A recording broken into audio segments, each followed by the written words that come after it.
Stage पे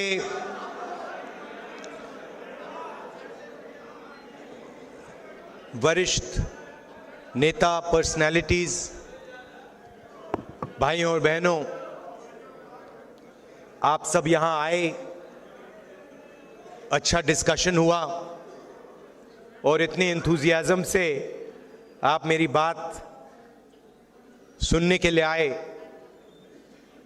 दिल से मैं आपका धन्यवाद करता हूं।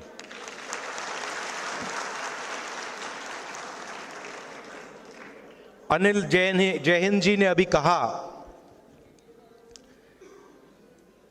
कि मेरे परिवार के लोग ग्वाला थे और उन्होंने कहा कि पैदा होने पर ही मेरा फ्यूचर तय हो जाता था।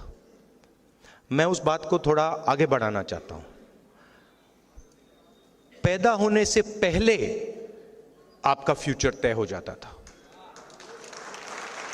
आप पैदा ही नहीं हुए, आपकी कैपेबिलिटी भी नहीं मालूम, आपका नाम भी नहीं मालूम,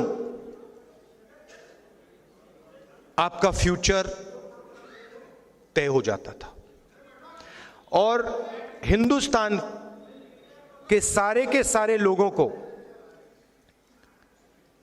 छोटे छोटे खांचों में डाल दिया जाता था। आप इस काम के लायक हो, आप इस काम के लायक हो, आप इस काम के लायक हो, ये आप कभी नहीं कर सकते हो, ये आप कभी नहीं बोल पाओगे। आपके पैदा होने से पहले डिसीजन लिया जाएगा कि आपको कोई छुएगा नहीं, आप कभी जमीन नहीं खरीद पाओगे। तो ये सारा पैदा होने से पहले ही डिसाइड हो जाता था। और हिंदुस्तान के करोड़ों लोगों ने, अरबों लोगों ने हजारों साल इस प्रकार जिंदगी जी है। उन्होंने अपना फ्यूचर डिसाइड नहीं किया, समाज ने उनके लिए पैदा होने से पहले उनका फ्यूचर डिसाइड कर दिया। तो आप सोचिए कितना दुख, कितना दर्द, कितनी कैपेबिलिटी जाया हुई।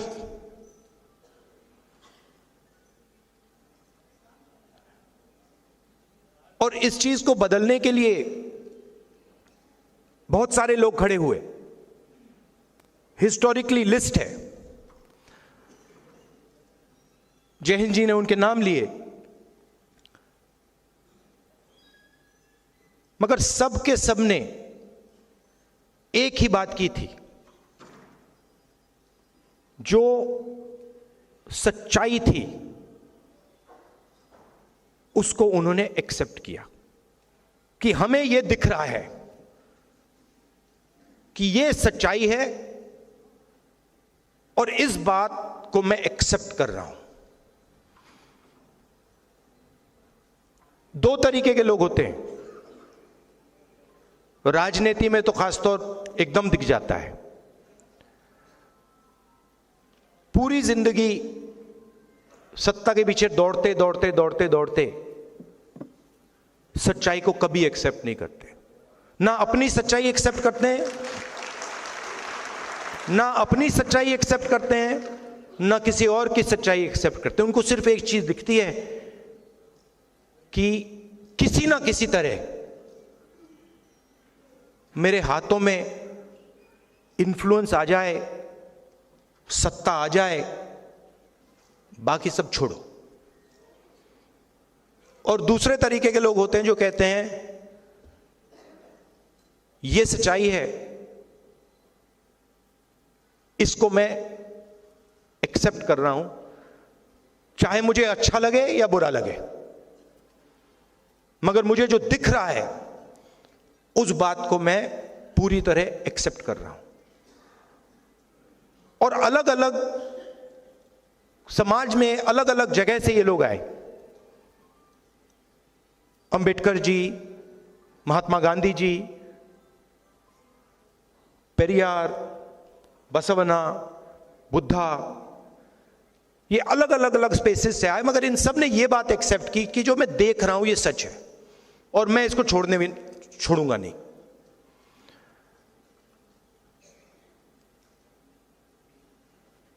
हिंदुस्तान में बहुत सारी ऐसी मूवमेंट्स हुई, मगर 3000 साल में सबसे सक्सेसफुल मूवमेंट ये है। और इसमें आप कहते हो कि ये संविधान अंबेडकर जी ने दिया, और उसमें सच्चाई है। अंबेडकर जी ने दिया, गांधी जी ने दिया, मगर ये एक सोच है। ये अंबेडकर जी से पहले भी थी। इसमें बुद्धा भी हैं, इसमें बसवन्ना जी भी हैं, इसमें पेरियार हैं, इसमें गांधी हैं, और सिर्फ वो नहीं है, बहुत सारे ऐसे भी लोग हैं जिनके नाम किसी ने सुने भी नहीं। वो इसी चीज के लिए लड़े थे। किसान थे, मजदूर थे, नाई थे, बढ़ई थे, इसके लिए लड़े। उनका नाम आज हम नहीं जानते, मगर उनकी सोच इसमें है। तो जो भी, मेरा कहना है, जो भी हिंदुस्तान में अन्याय की सच्चाई को एक्सेप्ट करता है, उसकी सोच इसमें है। और इसने करोड़ों लोगों के लिए दरवाजे खोले हैं। और मैं यह भी कहना चाहता हूं कि जो हमारी एक्सपेक्टेशन थी, जो फाउंडिंग फादर्स की एक्सपेक्टेशन थी, जो महात्मा गांधी की एक्सपेक्टेशन थी, जवाहरलाल नेहरू की एक्सपेक्टेशन थी, अंबेडकर जी की एक्सपेक्टेशन थी, उससे कम लोगों को इस किताब का फायदा हुआ है। तो सक्सेस है, मगर फेलियर भी है। ओवरआर्चिंग सक्सेस नहीं है। सिंपल सी बात है। इसको लोग कहते हैं कि ये राइट्स का डॉक्यूमेंट है, अधिकार का डॉक्यूमेंट है, इससे हमें लोकतांत्रिक अधिकार मिलता है, सही। मगर ये ट्रांसफर ऑफ पावर का भी डॉक्यूमेंट है। ये ट्रांसफर ऑफ एसेट्स का भी डॉक्यूमेंट है। ये ट्रांसफर ऑफ वेल्थ का भी एक डॉक्यूमेंट है। ये ट्रांसफर ऑफ स्किल्स का भी डॉक्यूमेंट है। अब अगर हम हिंदुस्तान को आज देखें, और मैं 15, 20, 30, 40, 50 साल पहले की बात नहीं कर रहा हूं, मैं आज की बात कर रहा हूं। और अगर आज हम अपने देश को देखें, 95% लोग पिछड़े वर्ग के, अप्रोक्सीमेटली 50, 15% दलित, 8% आदिवासी, 15% माइनॉरिटी, उसमें आप 5% गरीब जनरल कास्ट जोड़ दीजिए, 95% लोग। आप मीडिया में देखिए, मीडिया कोई मामूली औजार नहीं है। यह नैरेटिव बनाता है, देश का नैरेटिव बनाता है, पूरे देश का, पूरे देश के नैरेटिव को इन्फ्लुएंस करता है। यहां बड़े बड़े पत्रकारों में, जर्नलिस्ट में, मीडिया ओनरशिप में आपको एक पिछड़े वर्ग का व्यक्ति नहीं मिलेगा। अब बात अच्छी लगे ना लगे, यह रियलिटी है, यह सच्चाई है।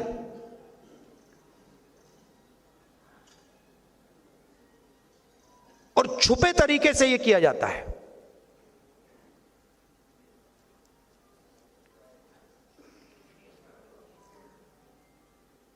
पब्लिक सेक्टर में 90% के लिए रास्ते खुलते थे, ज्यादा नहीं खुलते थे मगर खुलते थे।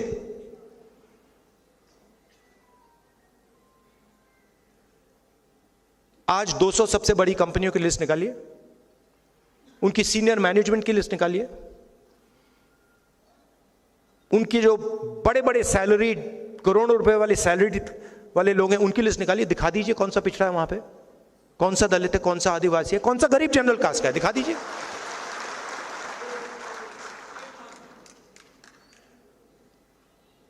जुडिशरी में भी यही,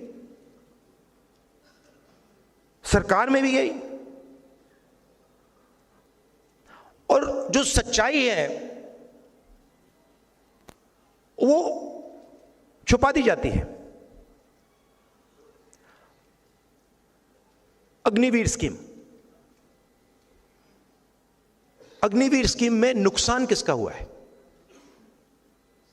आपने कभी सोचा? सिंपल, SC, ST, OBC, गरीब जनरल कास्ट।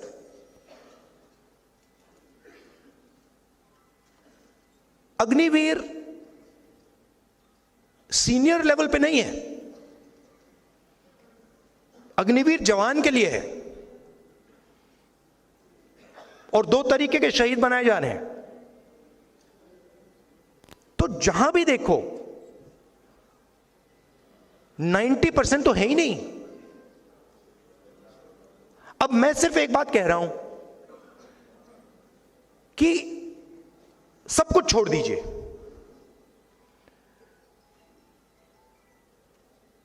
सच्चाई तो देख लीजिए, जाति जनगणना कर लीजिए।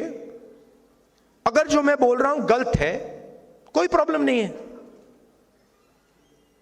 मगर यह तो पता लगाइए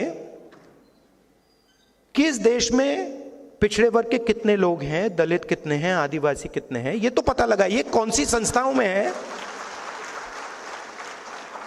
कहां हैं, कोर्ट्स में कितने हैं। और रिएक्शन आता है कि नहीं होना चाहिए। इससे क्या होगा? इससे हिंदुस्तान के करोड़ों लोगों को हिंदुस्तान की सच्चाई पता लगेगी। यही होगा। इस सच्चाई से लोग क्यों डर रहे हैं? देखिए, अगर हिंदुस्तान को मजबूत बनाना है, जो मोदी जी सुपर पावर की बात करते हैं, तो 90% आबादी के बिना तो हो ही नहीं सकता ना। कैसे होगा?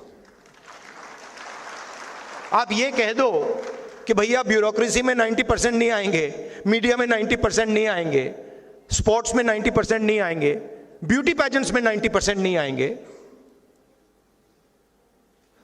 तो कौन सा सुपर पावर बनने वाला है?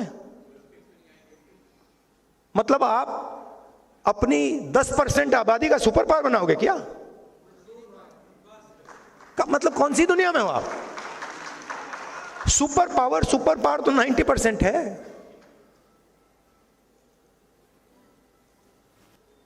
अब इस पर आक्रमण हो रहा है।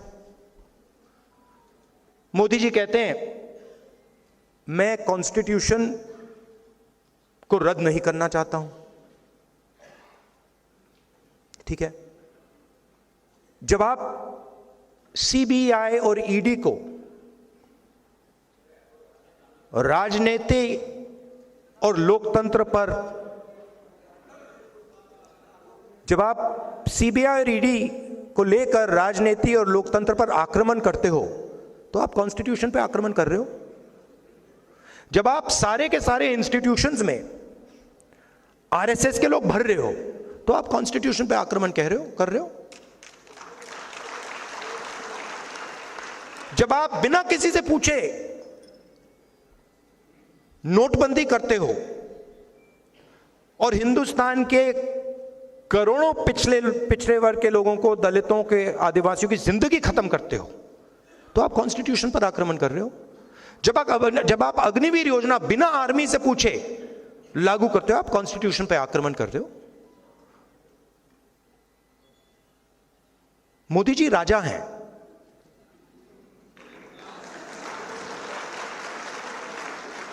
मैं सच बोल रहा हूं, मोदी जी प्राइम मिनिस्टर नहीं है, मोदी जी राजा हैं।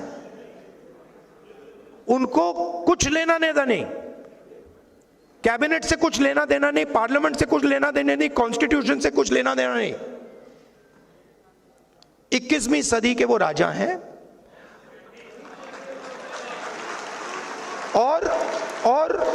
और उनके जो फाइनेंसियर्स हैं पीछे, जो 2-3 फाइनेंसियर्स हैं, वो राजा का पूरा टेम्पो वाले,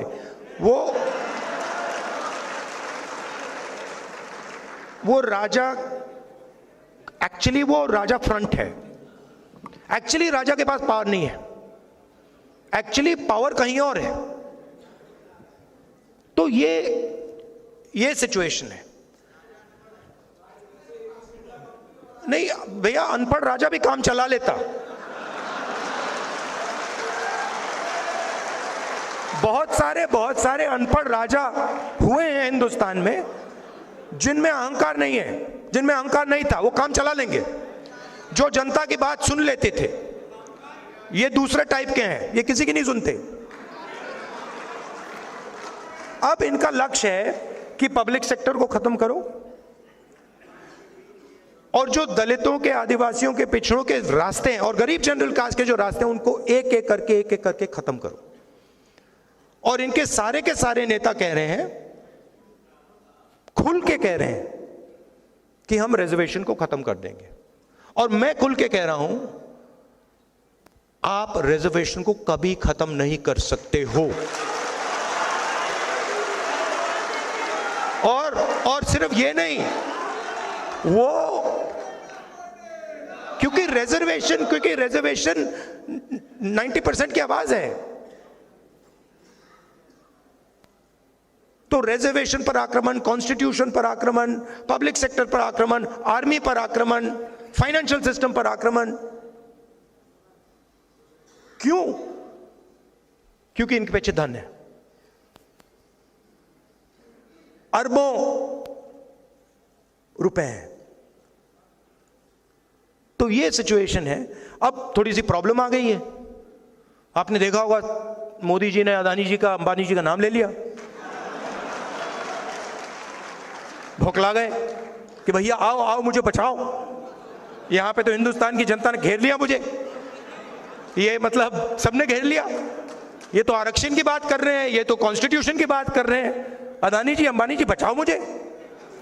वो कैसे बचाएं? वो नहीं बचा पाएंगे। बचा तो जनता ही सकती है। मैं कल टूर के बाद गाड़ी में था, वापस जा रहा था एयरपोर्ट से, तो बातचीत चल रही थी गाड़ी में, और मैं कह रहा था कि देखिए, अलंकार और मेरी बात हो रही थी, तो मैंने उससे कहा देखिए रियलिटी क्या है। रियलिटी ये है कि मैं जनता की आवाज हूं, ठीक है। जब मैं ये कहता हूं, प्रेस वाले मतलब इसको समझते नहीं हूं, मैं एक्चुअली हूं ही नहीं, मैं हूं ही नहीं। मैं भारत जोड़ो यात्रा में ये बात समझ गया कि मैं जनता की आवाज हूं, जनता का दर्द हूं, जनता का दुख हूं, और कुछ नहीं। और मुझे और किसी चीज में इंटरेस्ट भी नहीं है। तो अब सवाल उठता है, आगे क्या करना है? सबसे पहले जो हिंदुस्तान की सोशल रियलिटी है, और किसी का नुकसान नहीं करना, बट जो हिंदुस्तान की सोशल रियलिटी है, उसको देश के सामने रखना है। किसी को चोट नहीं मारनी, किसी को धमकी नहीं देनी, यह कहना है देखिए भैया ये हिंदुस्तान की सोशल रियलिटी है, इस देश में इतने दलित हैं, इतने आदिवासी हैं, इतने पिछड़े लोग हैं, इतने माइनॉरिटीज हैं, इतने गरीब जनरल कास्ट के लोग हैं, और ये जो लोग हैं इनकी इतनी भागीदारी है, मीडिया में इतनी भागीदारी है, कॉर्पोरेट इंडिया में इतनी भागीदारी है, जुडिशरी में इतनी, इलेक्शन कमीशन में इतनी, सीबीआई, ईडी, इनकम टैक्स में इतनी। आपने नोट किया है कि सीबीआई, ईडी मुझे छोड़कर 55 घंटे मुझसे मतलब इंटरोगेशन किया।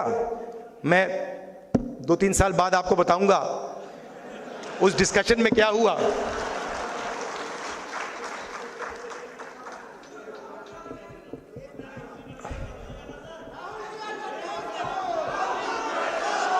मैं बताऊं आपको क्या हुआ, बताऊं?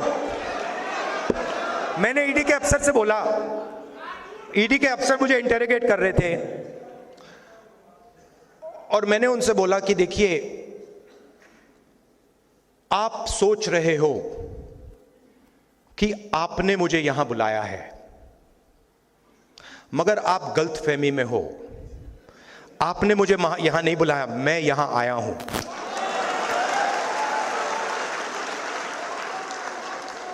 और आप जानते हो मैं यहां क्यों आया हूं? कहते हैं नहीं, मैं यहां इसलिए आया हूं क्योंकि मैं देखना चाहता हूं हिंदुस्तान के लोकतंत्र की हत्या कौन लोग कर रहे हैं।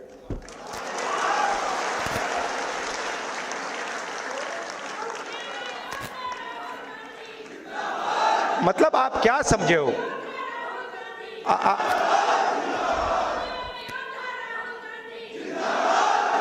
मैं वहां पे इंटरोगेशन हो रहा था, वहां पे एक सेल पड़ा हुआ था, वो लॉकअप होता है, वो इंटरोगेट कर रहा है मुझे। मैं सोच रहा हूं यार, मेरे परदादा 12 साल ऐसे सेल में बैठे थे, कम से कम 10 साल तो मुझे भी जाना चाहिए। आप मुझे कोई भी सेल दे दो, कोई फर्क नहीं पड़ता। तो मेरा कहना है कि हिंदुस्तान की जनता के सामने हिंदुस्तान की रियलिटी डालनी है, और मैं बिलीव करता हूं, चाहे वो किसी भी जात का व्यक्ति हो, अगर हमने रियलिटी सामने रख दी ऐसे, हिंदुस्तान की राजनीति बिल्कुल बदल जाएगी।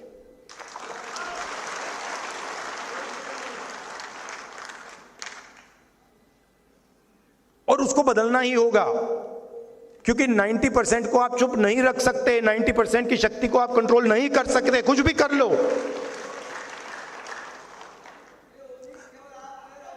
नहीं, ये बहुत सारे लोगों में, आप में भी है।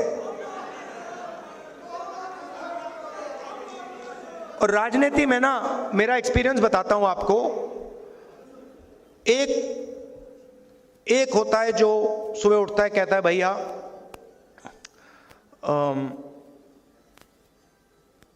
सत्ता कैसे मिलेगी, सत्ता कैसे मिलेगी, 24 घंटा वही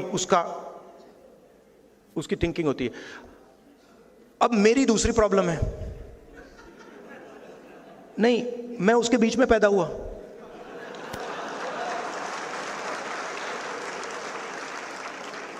अब अजीब सी बात है, मुझे उसमें इंटरेस्ट ही नहीं है। वो मेरे लिए औजार है, वो मेरे लिए औजार है कि उसका मैं प्रयोग जनता की मदद करने के लिए कैसे करूं।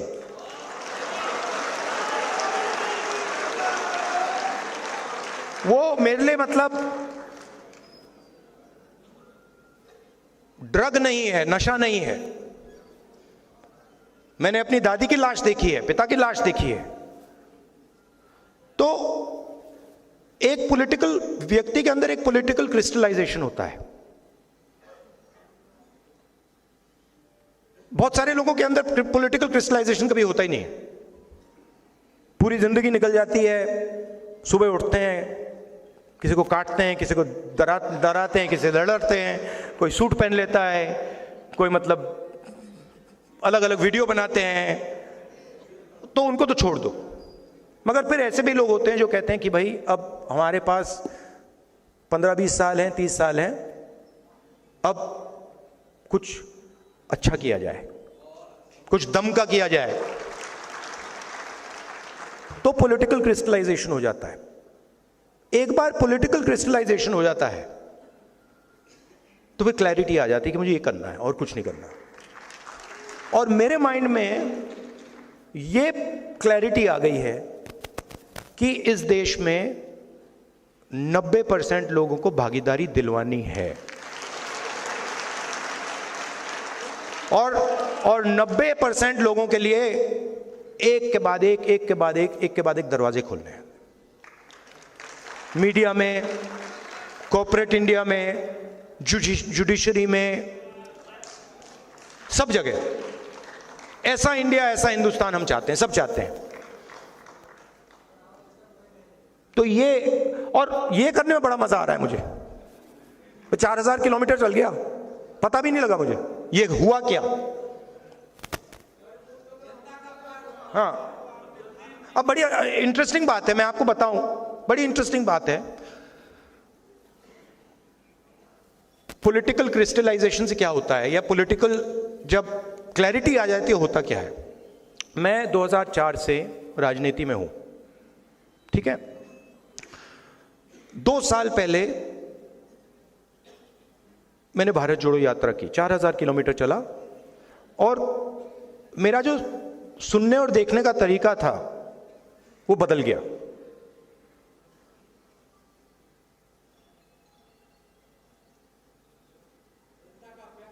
नहीं, क्या करने लगा मैं, जैसे आप मेरे पास आए तो नॉर्मली जब व्यक्ति बात करता है तो वो सोचता है कि ठीक है मैं यहां हूं, मैं सुन रहा हूं। मैं क्या करने लगा, मैं आपकी पोजीशन लेने लगा। बात समझे, मैं अपने आप को छोड़ के आपके अंदर घुस के, ये आया मेरे पास, ये क्या देख रहा है, ये क्या बोल रहा है, ये क्या कहना चाह रहा है, तो वो चेंज आ गई। और बिल्कुल जो लोग बोल रहे थे उसका मतलब ही बदल गया। मतलब पहले क्या होता था, किसान आता था, बड़ी मुश्किल है, पैसा नहीं मिल रहा, भाई बीमार है, और मैं सुनता था। अब उसके बाद अब मैं क्या करता हूं, हाथ पकड़ लेता हूं, बस हाथ पकड़ लेता हूं और टाइट पकड़ लेता हूं और कहता हूं घबराओ मत, कुछ नहीं होगा।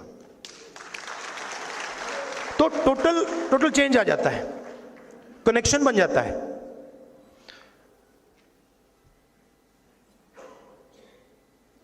तो भारत जोड़ो यात्रा से पहले 20 साल में राजनीति में था, मगर मैंने मोहब्बत शब्द कभी यूज ही नहीं किया। सबसे पावरफुल शब्द है, आप सब कहेंगे कि दुनिया में सबसे पावरफुल शब्द मोहब्बत है, करेक्ट। तो ये जो अभी इन्होंने बोला ना, वी लव यू सर, ये भारत जोड़ो यात्रा से पहले किसी ने मुझे नहीं बोला था, और मैंने भी किसी को नहीं बोला था। मतलब मां को बोला था, बहन को बोला था, मगर किसी आम जनता को या किसी से जब मैं मिले, मैंने नहीं बोला, मगर मैंने बोलना शुरू कर दिया। और अजीब सी बात हुई, अब मैं आपको बता रहा हूं, दिल्ली में मैं वापस आता हूं एयरपोर्ट से, गाड़ी शीशा खोल के कहते हैं आई लव यू। तो ये मैं आपको क्यों कह रहा हूं, क्योंकि हिंदुस्तान में जो भी सक्सेसफुली सामाजिक न्याय की लड़ाई लड़ा है वो मोहब्बत से लड़ा है। जो सुपरस्टार हुए हैं वो मोहब्बत से लड़े हैं, वो नफरत से नहीं लड़े हैं।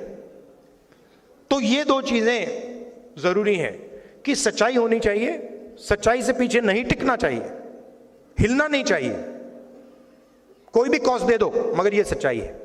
और आप बोलो तो रिस्पेक्ट से, प्यार से, स्ट्रेंथ से। और मैं आपको एक बात की गारंटी दे देता हूं, एक बात तो मैं आपको बता देता हूं कि अब चुनाव हो रहा है, नरेंद्र मोदी जी प्रधानमंत्री नहीं बन रहे हैं। ये 100% मैं आपको, आप चाहते हो तो मैं यहां पे लिख के आपको सबको दे दूंगा, साइन करके दे दूंगा।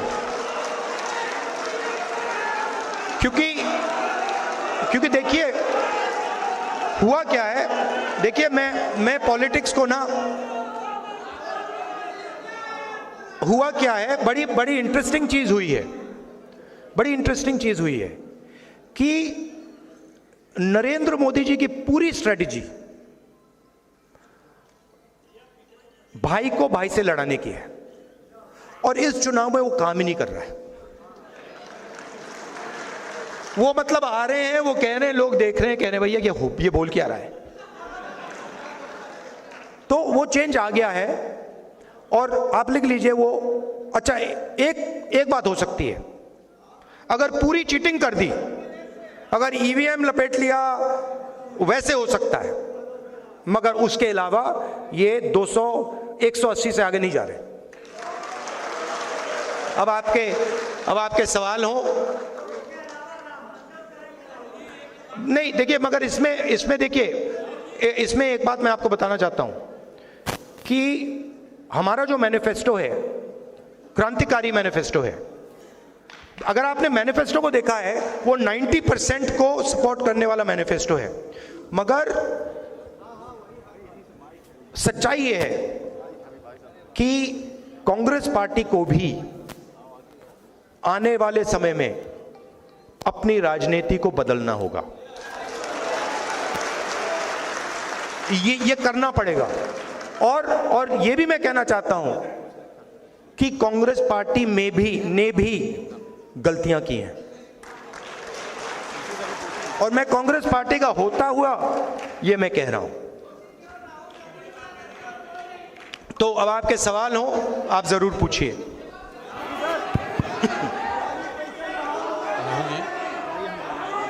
एक दो सवाल एक करके ब्रदर।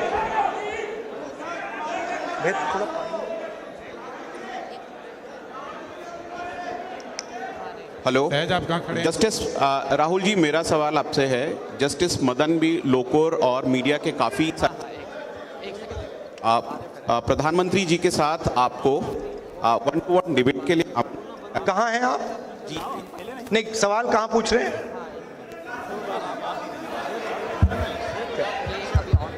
अच्छा, ठीक है।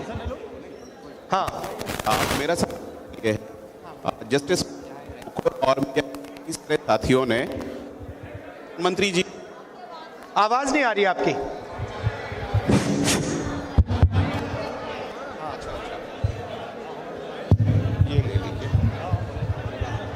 हेलो जी, मेरा सवाल आपसे ये है कि जस्टिस मदन बी लोकुर और मीडिया के काफ़ी सारे साथियों ने आपको प्रधानमंत्री जी के साथ 1-to-1 डिबेट के लिए आमंत्रित किया है, तो ये न्योता स्वीकार करते हैं? मैं 100% किसी से भी डिबेट करने को तैयार हूं, प्रधानमंत्री से। हेलो, मगर मैं प्रधानमंत्री को जानता हूं, प्रधानमंत्री मुझसे डिबेट नहीं करेंगे। आदरणीय राहुल सर, और हमारे प्रेसिडेंट खारगे जी भी हैं, वो भी डिबेट कर सकते हैं। आदरणीय राहुल सर, इधर मेरा एक सवाल है। हाँ जी। इस साइड में सर, इस साइड में मेरा एक सवाल है। हाँ जी सर, आपकी सरकार अगर बनती है तो आप पुरानी पेंशन बहाल करेंगे कि नहीं करेंगे? और आप पुरानी पेंशन बहाल करेंगे कि नहीं करेंगे? और आप अपने मैनिफेस्टो में पुरानी पेंशन का मुद्दा रखेंगे कि नहीं रखेंगे? सर, मेरा सवाल आपसे है, सभी शिक्षक कर्मचारियों, पूरे देश से शिक्षक कर्मचारियों से सवाल है आपके लिए। देखिए, मैनिफेस्टो में ये हमने नहीं रखा है, बट इसको हम कंसिडर करेंगे। मैनिफेस्टो में हमने ये जो 5 गारंटीज का कॉन्सेप्ट है जी सर, उसको रखा है, जी, बट ओपन टू कंसिडरेशन। जी सर।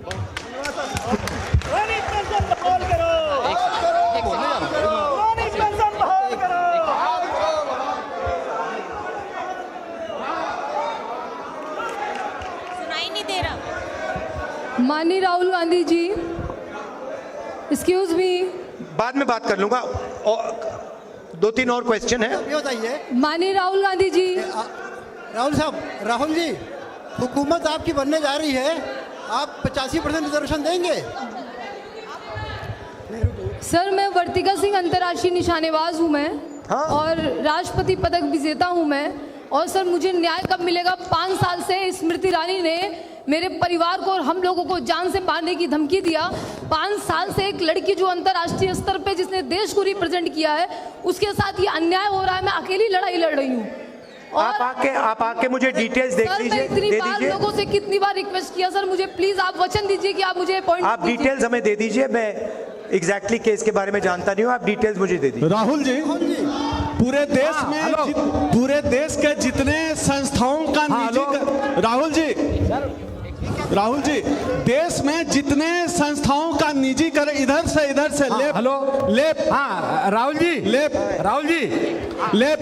जितनी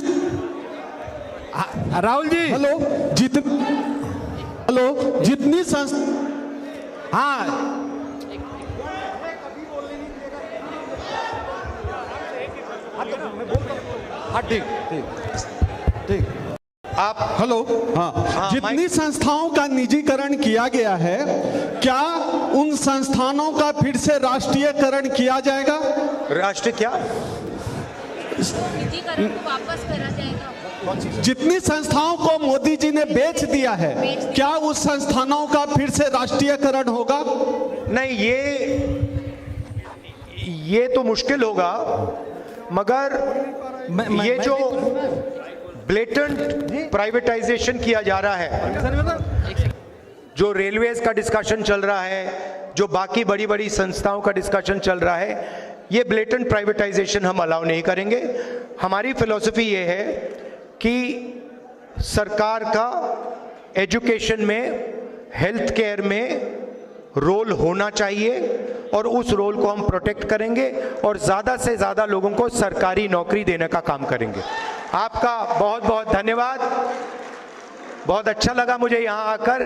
थैंक यू, नमस्कार, जय हिंद। मैं समृद्ध भारत फाउंडेशन की ओर से